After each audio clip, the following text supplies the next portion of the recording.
Hey guys, today we're going to talk about 5 situations where you could use a compressor pedal instead of another pedal.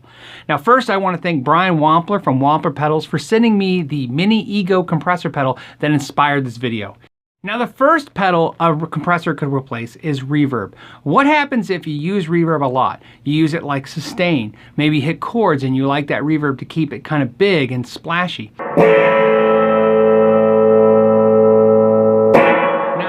Without that reverb, it's going to be a little dry. It doesn't hold a lot of sustain. It wouldn't be very big. If your song was dependent on just hitting that one chord, you could see where you'd be in a pickle. Turning on the compressor gives all that sustain right back to you.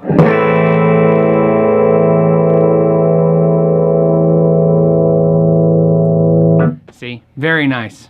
Another situation you can use a compressor for is a boost. So we're using the Runt 20 with the overdrive set pretty low. And we'll go ahead and hit the boost pedal. Here's a boost pedal to drive the amp. Again, without the boost pedal. Go ahead and hit that Wampler compressor and watch what happens.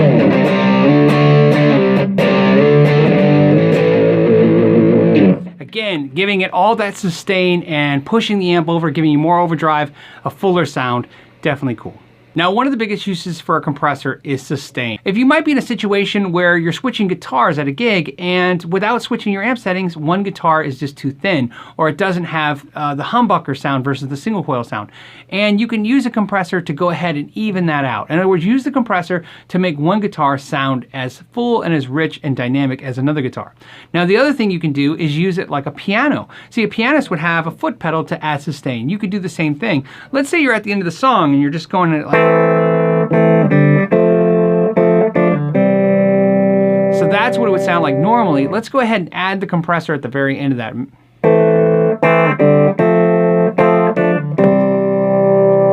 So now you add at the end, look how long you can hold that chord. It's almost infinity, right? And what's nice about that is, again, it gives you different dynamics.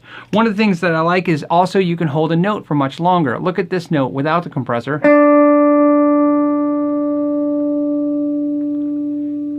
Now let's add the compressor back in.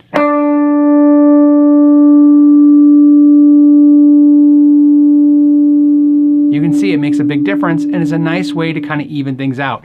Now another pedal you can use a compressor instead of is an overdrive. It's not very common and it's really something I like to do. I love compressor pedals when I kind of turn all the knobs at 10 and just kind of use it to push the amp. Now the amp's running clean right now, so you get kind of this kind of clean sound. But what I'll do is I'll just push the compressor, use a pickup that's just a little bit high gain, just a little bit of a bite, and I basically just go for it.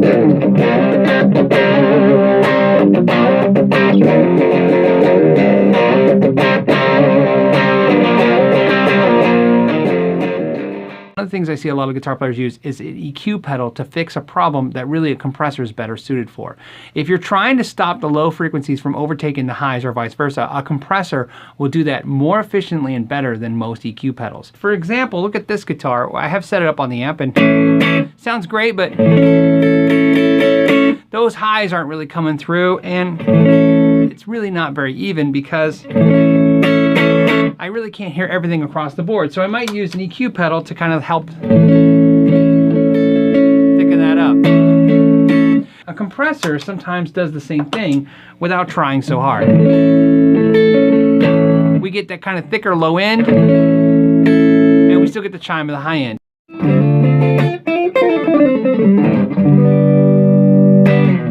So one of the things that we didn't touch about compressors is they're really good if you were really used to a tube amp and you're playing a solid state amp or a PA system and you're not getting that fluid feeling that you like from a tube amp. I use a compressor all the time to make it feel more like a tube amp. That's one of the things that I really notice about a compressor right away, is it has this feeling that feels really responsive to me. So if I put it in front of solid state, I'm definitely feeling more at home like I would be if I was using my tube amplifier.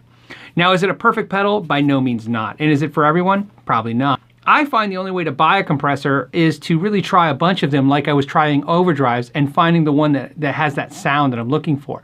You really need to try them and see, hey, which one kind of has that tone I'm looking for. They are not just this thing that you add to your sound. Sometimes they can be the sound. There's a lot of things you have to take into consideration.